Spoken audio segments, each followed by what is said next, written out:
নমস্কার, নিউজ 18 বাংলা আপনাদের প্রত্যেককে স্বাগত। আপনারা প্রত্যেকে শুনলেন প্রধানমন্ত্রী নরেন্দ্র মোদী তার ভাষণে কি বললেন। অঙ্গ কলিঙ্গের পর এবার বঙ্গ জয় বিজেপির। প্রশ্ন ছিল পরিবর্তন নাকি প্রত্যাবর্তন। বাংলার জনতা রায় দিল পরিবর্তন। 15 বছরের তৃণমূল জমানার অবসান। এই প্রথম বাংলায় পদ্মের শাসন। 1977 সালের পর দিল্লি এবং বাংলায় একই দলের সরকার। 200-র বেশি আসন নিয়ে ক্ষমতায় নরেন্দ্র মোদী, অমিত শাহের দল। বাংলার প্রায় সব প্রান্তে জিতলেন পদ্মের প্রার্থীরা, হারলেন তৃণমূলের একাধিক হেভিওয়েট মন্ত্রী।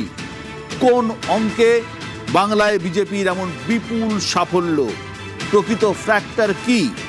এসআইআর নাকি ধর্ম, দুর্নীতি নাকি সরকার বিরোধিতা? কে হবেন বাংলার পরবর্তী মুখ্যমন্ত্রী? এসব নিয়েই আজ আমাদের আলোচনা। আমার সঙ্গে যারা আছেন প্রথমেই আলাপ করিয়ে দিই। একদম বাঁদিকে রয়েছেন তৃণমূল কংগ্রেসের পক্ষে কৃষাণু মিত্র। কৃষাণু, আপনাকে স্বাগত। পাশে রয়েছেন কংগ্রেসের পক্ষে অজিতেশ পাণ্ডে। অজিতেশ, আপনাকেও স্বাগত। রয়েছেন বিজেপির পক্ষে সায়ন্তন বসু। সায়ন্তন, আপনাকে স্বাগত। রয়েছেন শিবাজি প্রথম বসু, বিশ্লেষক, এবং রয়েছেন দেবাশিস সরকার, সিপিআইএম এর পক্ষে।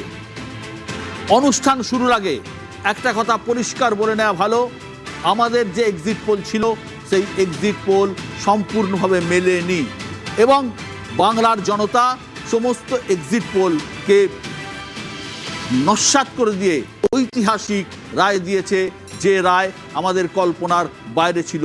আমাদের যে এক্সিট পোল তার সাথে কোনো সম্পর্ক ছিল না। হ্যাঁ, বাংলার মানুষের মন বুঝতে আমরাও ভুল করেছিলাম। আমি প্রথমেই আসবো সায়ন্তনের কাছে। সায়ন্তন, কি ফ্যাক্টর, কি ফ্যাক্টরে তোমরা আজকে এই রকম একটা অসাধারণ রেজাল্ট করতে পারলে? আমি যেটা বিশ্বদা এর আগেও এখানে বলেছি যে পশ্চিমবঙ্গের মানুষ বীতশ্রদ্ধ। আমার ধারণা ছিল যে বালি চুরি, গরু চুরি, কয়লা চুরি, পাথর চুরি, চিটফান্ডের টাকাতে সর্বশান্ত হয়েছেন এই মানুষগুলো আর কোনো অপশান খুঁজে পাচ্ছিলেন না। পশ্চিমবঙ্গে এমন কোনো বাড়ি পাবেন না যে বাড়ির ঘরের ছেলে বিজেপি শাসিত রাজ্যে কাজ করতে যায় না।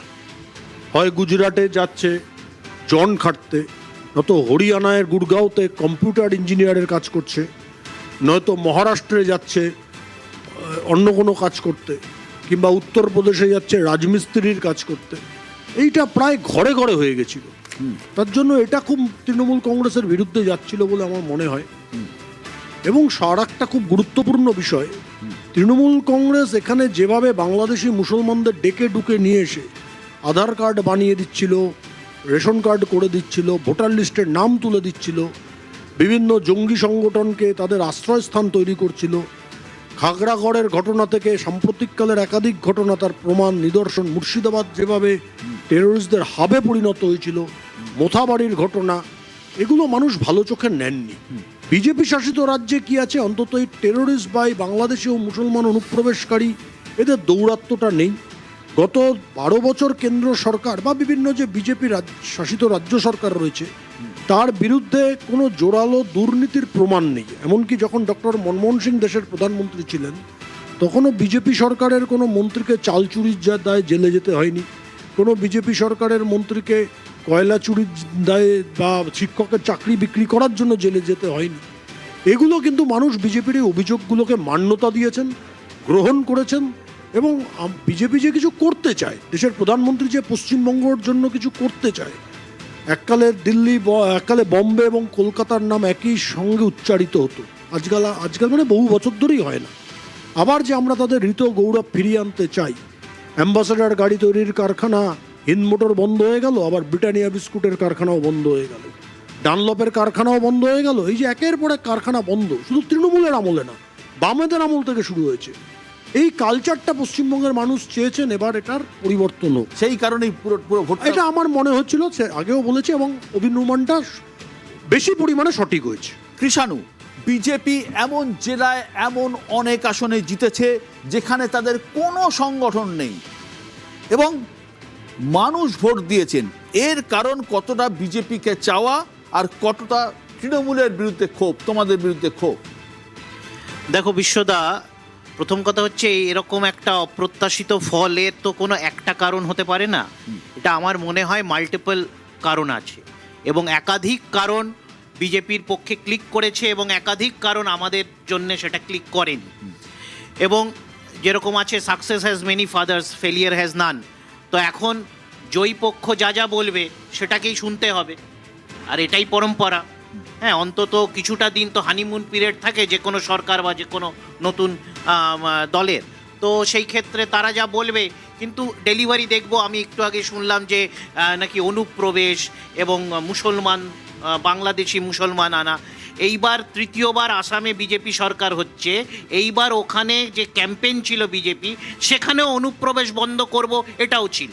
এবং ভারত সরকারের যদি স্বাধীনতা উত্তর এত বিভিন্ন সরকার 12 বছরের বিজেপি সরকারের যদি খতিয়ান দেখি, সবথেকে বেশি যদি কোনো জেলার জনসংখ্যার বিন্যাস পরিবর্তন হয়েছে, ডেমোগ্রাফি পাল্টেছে বাংলাদেশি অনুপ্রবেশের জন্যে, সেটা দুটো জেলার নাম হচ্ছে চিরাং এবং ধুবড়ি, দুটোই আসাম।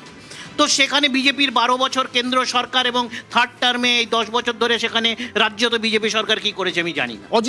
অজিতেশ পান্ডে, কংগ্রেস, আমার ধারণা ছিল কংগ্রেস এবারের ভোটে একটা কিছু ভালো ফল করবে, অন্তত মালদা, মুর্শিদাবাদ, উত্তর দিনাজপুর, বিভিন্ন জায়গায়। কিন্তু কোথায় কংগ্রেস, মানুষ তো কংগ্রেসকে ভোট দিল না, এমনকি মাইনরিটিরা ভোট দিল না। না দেখুন, এটা আমাদেরও আশা ছিল। আর মালদা মুর্শিদাবাদে আমরা কিন্তু দুটো সিট জিতেও গেছি, আর অনেক সিটে আমরা কিন্তু সেকেন্ড পজিশনে আছি। এবার যেই ল্যান্ডস্লাইড ম্যান্ডেট এসছে, এটাই বোঝা যায় যে বাংলার মানুষ ভোট দিয়েছে তৃণমূলকে সরানোর জন্য। এবার তৃণমূলকে সরানোর জন্য যেই ব্যক্তিটাকে, যেই শক্তিটাকে সামনে পেয়েছে, কি ওকে ভোট দিলে হয়তো টিএমসি গভর্নমেন্টকে সরানো যেতে পারে, সেই হিসেবে কিন্তু ভোটটা পড়েছে। এই দিকে তৃতীয় বিকল্প হিসেবে কিন্তু মানুষ কাউকেই দেখেনি, সিপিএমকেও দেখেনি। কেন আপনি দেখুন, সিপিএমও কোথাও জিততে পারেনি, একটা সিটে এগিয়ে আছে এখনও, সেটাও বেরোয়নি। কংগ্রেসকেও সেভাবে নাইনি। তো সেইখানেই বাইনারি পলিটিক্সটা এমন তৈরি হয়েছিল, যেটা আমরা অনেক আগে থেকেই বলছিলাম কি পশ্চিমবঙ্গে একটা বাইনারি তৈরি হয়েছে যে এই দিক না এই দিক, তৃতীয় কোনো দিক ছিল না। কংগ্রেস নিজেকে তৃতীয় বিকল্প হিসেবে 294 সিটসে আমরা কন্টেস্ট করলাম, আমরা তৃতীয় বিকল্প হিসেবে আসতে চেয়েছিলাম। কিন্তু বাংলার মানুষ দেখেছে যে এখন তৃণমূলকে সরাতে গেলে কংগ্রেস শূন্যতে আছে, 0 থেকে 148 জার্নিটা অনেকটা লম্বা। মানুষ মনে করেছে যে তৃণমূলকে সরাতে গেলে বিজেপিকেই ভোট দিতে হবে, সেই কারণে বিজেপিকে ভোট। নিশ্চয়ই এটা ভয়ের ভোট হয়েছে, এটা কোনো ভালোবাসার ভোট নেই। আমি শিবাজিদের কাছে আসবো। শিবাজিদা, 1977, 2011, 2026 তিনটি বাংলায় পরিবর্তনের বছর। প্রতিটা পরিবর্তনের একটা করে ফ্যাক্টর থাকে।